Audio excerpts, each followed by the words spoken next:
Vedno več mladih si do boljših ocen pomaga z inštruktorji.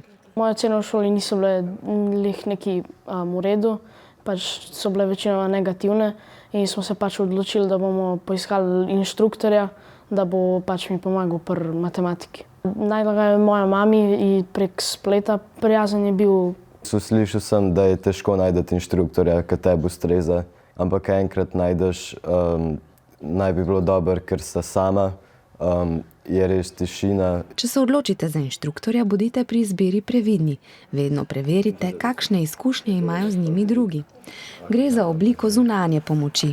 Možnosti za dodatno pomoč pri učenju pa je tudi v šoli veliko. Od dopolnilnega, dodatnega pouka, individualne, skupinske učne pomoči, medvrstniška pomoč. In se mi zdi, da če bi vse te pomoči bile izkoriščene, da ne bi bilo potrebe po inštrukcijah. Na tej šoli je povprečna ocena 4,2. To je zelo dobro, pot do 4 petic pa ni vedno lahka. Mladi pravijo, da se jim ocene zdijo tako zelo pomembne, predvsem zato, ker bi se radi vpisali na izbrano srednjo šolo.